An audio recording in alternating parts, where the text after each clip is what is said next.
want to share something with you. That might put me in a very negative light, yeah. Relationships are not my forte. See if someone grabbed up my wife or something, completely different ballgame. I'll walk away from it, and this has been like a therapy session.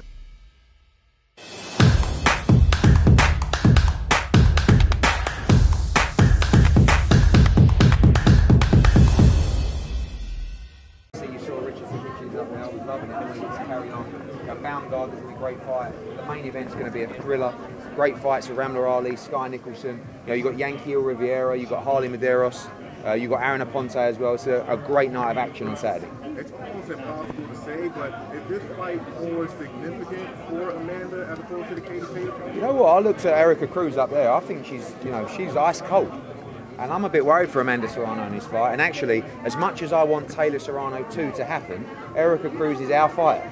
So I'm gunning for an Erica Cruz victory on Saturday night and a big upset, and I think it's going to be a toe-to-toe war. Eddie, with the situation with Croke Park, does it make more sense maybe if Cruz did win to do that in the 3 Arena and then look maybe in September for Serrano again? I woke up this morning to national news in Ireland. You know, they're talking about it on the mainstream media. And make one thing clear, you know, there's some very clever wording around from their side saying that the rental is only a little bit more expensive than Wembley. It's not the rental, it's the costs required that they require us to implement to stage the fight there. I'm not having a go at them. I'm just saying for what the fighters want to make and what I want to pay them in the fight, it's not possible. So we'll carry on those conversations. There's been a lot of people reaching out today, but it's all irrelevant. That fight's not signed yet. And ultimately, until we see what happens on Saturday night, then we'll look at the future. Is there still a possibility, though, that it does go in Croke Park, or are you saying categorically, no, it's not going to happen? At this stage, May 20th is Katie Taylor's next fight date. We run out of time. So we've made our moves to go to the 3 Arena, but there has been national uproar, and we'll see what happens over the next few days. I know Beterbiev was great this past weekend, or last weekend, I should say. Do you think he's still the same exact fighter, or he's 38 now? Do you think he's slowing down a little bit? No, I think he's the same exact fighter. You know, people say that Beterbiev is slow. People say that his footwork's not great. I actually disagree. I think he's fast. I think his footwork is unbelievable. I think he's very clever. I think he breaks you down. I just think that Dimitri Bivol beats him. Eddie, Francis Ngannou, you spoke yesterday on the MMA Hour. You are now potentially exploring an option. Want to speak with his team and maybe bring him on board? No, I was just saying it for the MMA Hour, to be honest with you. No, I spoke to Francis Ngannou. He's a fine gentleman. Would love to work with him. I told him that, you know, you have to navigate this choppy sea of boxing, and we would love to look at an Anthony Joshua fight. He's got the Tyson Fury fight as well. Ultimately, you know, AJ's ambition is to become world heavyweight champion again. That doesn't involve Francis Ngannou, but if there isn't an opportunity to fight for the world heavyweight title, we would be willing to explore that this summer. It's a mega fight. Obviously, it's a fight that would create huge attention worldwide. But first things first for Anthony Joshua, April 1st, O2 Arena, press conference next week. Away from AJ, do you not maybe look at him as an opponent first things first, like a Derek Chisora or a Dillian White? I think Francis Ngannou will want to and should want to move into the biggest fight possible. And there's only 2 of them, Tyson Fury and Anthony Joshua. They're the biggest fights out there for him. Maybe Deontay Wilder. Look, Dillian White would take that fight, but I think he's going to look to maximise his position, make as much money as possible, and he wants the biggest fights out there. Is there a struggle with that if, or most people will say when he loses, if he goes straight into a Tyson Fury or an AJ, he's only really got one shot? No, I think if you lose from there, you come back, you can potentially rebuild, but this is his opportunity. And you know, from speaking to him, I think that's what he wants to do. What do you think of Francis' skills overall, just his striking ability? I think at the end of the day, he's not going to be able to compete with the skills of a boxer, but one thing he can do is punch. He's very heavy-handed, so he has to fight a style that he has a chance. You know, like a Fury fight is very awkward for him. He could be messed around, and I don't think that's the right style for him. An AJ fight, a Wilder fight, a Dillian White fight, where people are prepared to trade and can get hit by heavy shots, it makes it more compelling. In your opinion, you are making history in the female boxing, your opinion? My opinion, yes. I've been making history in female boxing for a long time. We're doing it again on Saturday night. We're not here to tick boxes. We're not here just to look good by putting female boxing on. Female boxing is here by its own ability and its own demand. You know, we'll be sold out in here on Saturday night. We just sold out the big room for Taylor Serrano. These are great fights, great champions, and we'll be investing heavily in women's boxing moving forward. We saw Frank Warren announce Joyce-Zhang today. Obviously, Zhang, somebody you work with, talking about making that fight. How easy or difficult was it at times? Yeah, it was, you know, again, a great relationship with George Warren. They wanted to make that fight. Zhang had a situation with us where we had matching rights on his fights moving forward. I spoke to George Warren. Zhang wanted to make that fight. I was happy with the offer that was made to Zhang.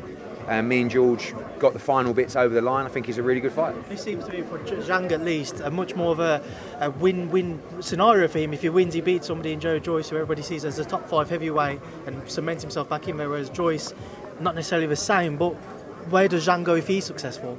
I mean, he's in a great position. Look, he's at the back end of his career, but he can really punch. I mean, I think everybody, including Zhang, is going to struggle with the work rate of Joe Joyce, and Joe Joyce will overrun Zhang, but he can really punch with the backhand, and Joe Joyce will be open as always to get hit flush on the chin. It's just, people talk about how good Joe Joyce's chin is. He's never really fought a massive puncher other than potentially Daniel Dubois, that didn't really hit him on the chin, strangely, in that fight. So I think he's a massive favourite against Zhang, but Zhang can really punch with the backhand, and if he times him onto one, I think he'll be interesting. But obviously Joe is, with his style and against a much older man, is a big favourite in that fight. The man he likes, Beterbiev, what's the latest with Philly? He's been asked to have an interim world title fight against Andy Ruiz. We'd like to make that fight. Obviously Ruiz is looking at the Wilder fight as well. We've spoken to Tom Brown, there's some back and forths. I don't think Andy Ruiz will take the fight against Beterbiev, but that's what's been ordered and we're exploring that. Edgar Berlanga, I spoke to him and he did say to me that he's meeting with Al Heyman today. Do you fancy your chances to land that one, and who could we see him potentially fight? I think Edgar Berlanga is a fighter that everybody wants. You know, us, PBC, he obviously was with ESPN, Golden Boy. I think we've got a great plan for Edgar Berlanga. We can headline him, we can continue his rise, we continue his popularity, and ultimately we can deliver him the Canelo Alvarez fight. How soon could that happen? He needs to prove against world-class opposition that he's in a position to fight Canelo Alvarez. But it's Mexico against Puerto Rico. It's a massive fight, but he still has to have those fights, and we'll be happy to give him those fights before we look at Canelo Alvarez in May 2024. Can he go in and start headlining the Hulu Theatre here? Absolutely. He's done huge gates here before. He's a big star. In the right fights, Edgar Berlanga is a headline attraction for sure. It's going to probably clash. Spence is officially moving up, supposedly moving up to 154 to fight Thurman. Do you think he will end up coming back down to 47, or you think it's just like... No, I think he's been 147 for a long time. I think he's very tight of weight, and when you look at the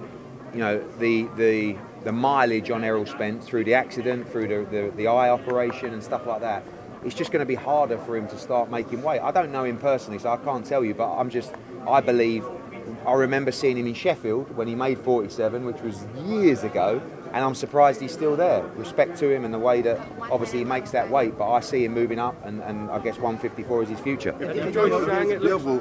So what weight class is that going to be? Is it going to be 168 or 75? Canelo would like that fight at 175 because he feels that's where he lost before. But Dimitri Bivol wants legacy, and if he wants legacy and belts and can make 168 safely, which they say he can, then maybe we can make that fight at 68 to provide an undisputed opportunity for Dimitri Bivol.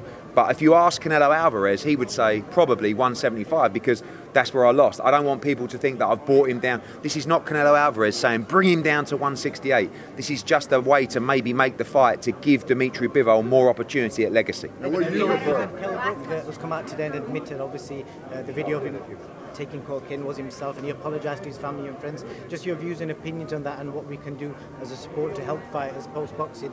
Yeah, you know, I don't really want, talk about fighters' personal life, but Kell Brook is a fighter that, you know, walks away from the sport and has a big hole in his life when you leave boxing or you leave something that you love. And boxing has been Kell Brook's life for years and years and years. And you see that when that buzz leaves you, you know...